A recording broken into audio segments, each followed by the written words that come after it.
النهاردة هنعمل تتبيلة جديدة للفراخ هتدي الفراخ طعم حلو قوي ومميز، كمان الخضار اللي تحتها يبقى شارب من نكهات التتبيلة وعامل صوص تقيل ولذيذ جدا، هيخلي صينية الفراخ بالخضار طعمها مختلف تماما عن اللي احنا متعودين عليها. لما تجربوها متأكدة ان انتوا هتعتمدوها دايما في طريقتكم. يلا نشوف المكونات والطريقة بتاعتنا. اول حاجة نزلت بكوباية من الزبادي، معلقة كبيرة من الصويا صوص، ومعلقة كبيرة من دبس الرمان. هنزل كمان بمعلقة صغيرة من الملح، معلقة صغيرة من الفلفل الأسود، ومعلقة صغيرة من الكزبرة، معلقة صغيرة من البابريكا، وبهارات الفراخ. هنزل عليهم بعصير ليمونة، وبعد كده هقلب التتبيلة كويس لحد ما التوابل والزبادي وكل المكونات اللي حطيناها يختلطوا مع بعض كويس ويبقوا معجون بالشكل اللي انتوا شايفينه ده. هجيب بقى الفراخ، وطبعا الفراخ زي ما انا متعودة بنقعها في محلول النقع الأول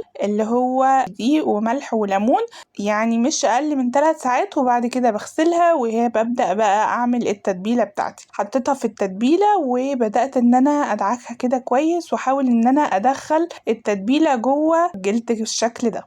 طبعا عايزين تستخدموا اوراق، عايزين تستخدموا فرخه كامله، الاتنين هيدوا طعم ونكهه مميزه جدا، بس انا بفضل دايما الاوراق عندي في البيت فعشان كده استخدمت الاوراق. هسيب بقى الفراخ في التتبيله ليله كامله في التلاجة، وتاني يوم هبدأ بقى ان انا احضر الخضار. قطعت 3 بطاطسات مكعبات، وكمان جزرتين، طماطمتين مكعبات، شويه من الفلفل الاخضر الشرايح، وشويه من شرايح البصل. طبعا الخضار حسب رغبتك، لو في حاجه انت مش بتحبيها ممكن تشيليها، حاجه بتفضليها اكتر وانا ما حطيتهاش ممكن تزوديها، يعني الخضار حسب ذوقك مفيش اي مشكله. نزلت عليهم بمعلقتين كبار كده من معجون الطماطم علشان يدوا لون حلو للخضار، وكمان نزلت بمعلقه صغيره من الملح، نص معلقه صغيره من الفلفل الاسود. نزلت كمان في الاخر برشه من الزيت على وش الخضار. طلعت الفراخ وحطيتها على وش الخضار، واي